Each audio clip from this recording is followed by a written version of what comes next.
mga ka-Truly, our video for today is about paano ako nakapunta ng Japan. Yan nga po.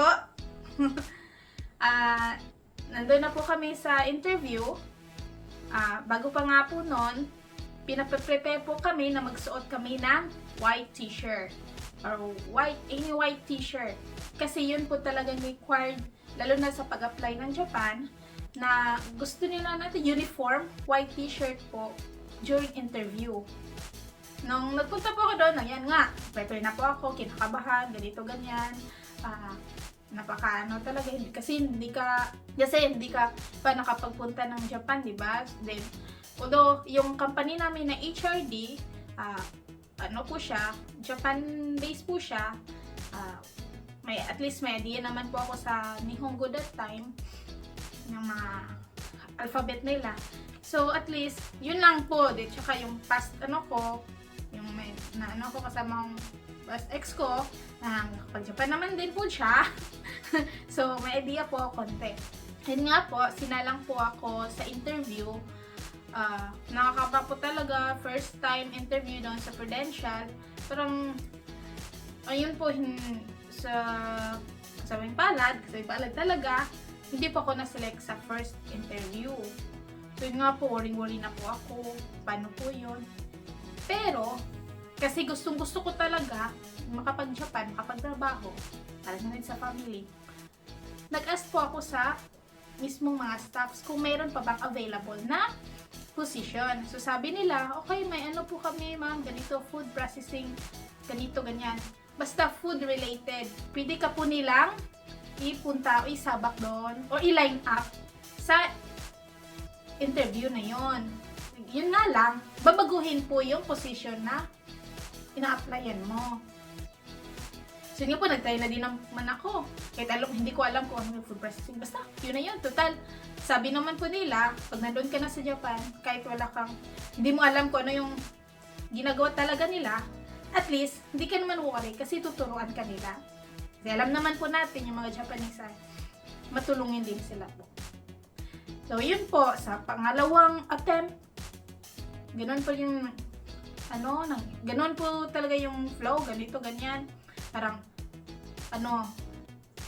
hindi pa ako talaga, pwede, iniwan ko ba? Bakit di pa binigay sa akin ng time na yun, sa second attempt ko? In-apply ko is food processing. Yun, hindi din po ako nakapasa. So, on the third time, sa third time ko po, meron pong isang staff doon. I mean, isa po siya sa isang head yata po. May recommend po siya na isang agency na partner po ng Prudential, which is yung Nihon Kokusai Recruitment Agency. So, sabi niya po, halip po kayo dito kung sino yung hindi nakapasa. Okay, punta po tayo doon. Sabi ko sa sarili ko, ay gusto ko talaga makapunta, bahala na kahit hindi man. Kasi sabi po nila, hanggang 5 attempts po. Pag nandun ka po sa agency nila, pwede ka nila ipasa. Sa ibang agency, hindi ka mapasa. Hanggang 5 attempts lang po, pwede ka nila i-line up. Ganon. Kaya yun yung pinaka-advantage po sa agency na yan. But, ngayon, hindi ko po alam kung ganon pa rin ba yung process. Hindi ko po alam talaga. Pero that time, basta, sabihin ko lang po later. So, 5 attempts. So, yun nga po, sabi niya, punta po tayo doon. Sabi ko naman, sige, punta po tayo din, sir. Nakalimutan ko yung name niya, pero thankful po talaga ako sa leader na yun. Thank you po talaga sa sino man siya, no? So, sumama po ako doon. Na with tricycle, madami po kami. Siyempre, gusto ding makapunta ng Japan. So, try kami doon. So, doon yan, hinatid kami doon sa Nihon Kokusai Recruitment Agency, which is yung NCRA. Yan, yung NCRA. Yun yung naging agency ko sa Philippines. So, mayroon daw pong baker again. Baker na position na kaming interview. Sabi ko, ma'am, pa-line up po ako. Sige, i-line up niyo po ito, ganito, ganyan. Since iba naman po yung company doon sa Prudential company at saka yung sa NCRA. So, nagpa-line up na naman po ako for the third time. Yun nga po, hindi na naman nakapasa. So sabi ko sa sarili ko, ano ba to? Para sa akin ba talaga to yung Japan o hindi? So sabi ko, okay, I try my best. So in the third time, hindi nga nakapasa. In the fourth time, doon na talaga. Parang, inano ko talaga, inaral ko. Syempre, from the beginning, first, second, bagsak. Until third, bagsak. Diba? Sabi ko, ano ba talaga yung like ng Japanese sa interview? Why yung iba, kahit tinanong lang sila, why you want to go to Japan like this? So I just want to unwind. I just want to just like a simple answer. But why they selected? Why not me? Right? Diba? Sabi ko, baka personality or lively. Because that time, broken hearted. So maybe they see me na kita nila na parang hindi ako active, ganito, ganyan. Pero nga ako, natural ko talaga na is active talaga ako. Yung personality ko.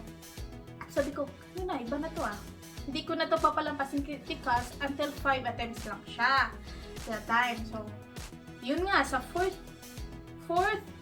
attempt ko na interview, bago pa ako sumalang sa interview, inaral ko talaga at saka nag-aral ako ng introduction or Jiku Shokai konti para at least man lang yung amaze konti yung Hapon na may alam ka konti sa Japanese. So it means yung interesado ka sa culture nila, lahat interesado ka sa Japan, sa trabaho, willing ka. Kaya inaral ko talaga yun, paano mag-skate, paano dapat aktibo ka, dapat ganun ka, kailangan ka smile ka palagi, nakaganyan yung kamay, dapat presentable yung face mo, ganan. Then yung paano magsalita, paano interact, paano mo sila ganun. Kasi ang mga Hapon is talaga sila, gusto nila yung lively, active, ganito, ganyan. So inaral ko kasi sa past interview ko bagsak ako, di ba? So gusto ko makapasa that time. So yun nga po, baguhan nga company nagpunta dyan. Yun nga po, sa 80 applicants, kakailanganin po ng company noon is 4 girls and 4 boys. So, yun nga po, bago po ako na-select patungong Japan, ang dami po naming pinagdaanan. First interview, so actually hindi naman po talaga ako baker, pero at least may idea po ako sa baking. Yung iba nga nakilala ko sa first, second, and third interview, subject nga lang po nila yung baking eh. So ako talaga, inaral ko talaga siya every Sunday. Ito, my skill is not enough, pero at least may idea ako. So, isa din po yun, isa na requirement or the best mong para makasagot ka sa interview. Aralin mo yung process ng ina-applyan mo. Kahit simple lang, yun, yung technique na yan. O at least, kung tatanungin ka, paano ganito, anong process ng baking? Kasi yun ginawa sa akin. So, tinanong ako, ano yung process ng sa baking? Paano ganito? Step by step ko siya at inaral ko siya. So, may sagot ako. Diba? So, isa din yun. At saka, aralin mo din yung culture. Na advantage para sa kanila. Yun ang aralin mo. Yun yung tikmano ko. At saka, attentive ka sa interview. Smile, kahit kinakabahan. Nakikita naman nila yung kinakabahan. So, hindi ka naman problema sa interview kasi may translator naman. May Filipino translator. Hindi ka makakapagsalita ng English. Kasi wala namang problema yun. Tagalog, pwede Tagalog. Lihonggo, syempre. Wala ka idea, di ba? So, meron talaga translator dyan. Tinatranslate niya yung sinasabi mo sa tinatanong ng Hapon. Kasi yung Pinoy na yung translator, yung magta-translate sa Hapon. At saka, syempre, po din yung Philippine translator, magre-recommend, shutdown po. So, ano po sila, magre-recommend po sila yung deserver, ganito, ganyan. Pero yung pinaka-last decision po is yung sa employer, yung HR ng company. So, yun nga po, for the first time, I'm blessed, lucky, nakapasa ako. So, yun nga po yung sabi ko, 10 na po kami. 10 na po kami. Na-select sa babae, tsaka 10 for girls. So, after that 10, sinalang pa po kami. Ibig sabihin sa sinala, more interview. Hanggang napunta kami sa, I think, kung hindi ako nagkakamali, another 8. Then, until naging 5. 6. Basta, I forgot. Pero, sa pagkakalam ko, 3 interviews yung pinagdaanan namin bago kami na-select na 4. Pero sa 4 na yon, merong 3 o 4 din na reserve. Ang tawag sa reserve, kaya sila tinatawag na reserve, kung sakali, for example po, sa 4 na pinaka na-select, kung hindi po tutuloy yung isa, yun yung, ang reserve, doon sila kumukuha na ipapalit sa'yo. So, maganda naman po sa aming 4, kami lahat na na-select nung time na yon, day na yon, kami naman po yung napunta sa Japan. Pero yung sa boys, may 2 doon na hindi nagpatuloy. Kasi yung isa hindi na makontak. Alam ko, hindi na siya makontak eh. Yung pangalawa naman is, nag-lie.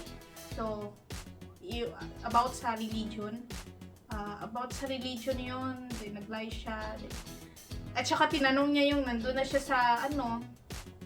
syempre selected na siya, nandun na siya tinanong siya, magkan ka ba? Gusto niya kasi magpunta ng church by Sunday or Saturday. So, din sila sa religion. Ayun, hindi siya na-select kasi, I don't know. Basta alam niyo, ganun. Kailangan maging honest ka po talaga kasi ang trabaho po kasi sa Japan is hindi natin alam kung ano yung schedule mo. Sila yung nakakaalam kasi nagdedepende din sa tao. So, yun po yung journey ko sa pag-apply sa Japan. Mga kabayan, gusto niyo po magpunta ng Japan? Come and apply. Bye! Hi, Kachulis! Please like and subscribe!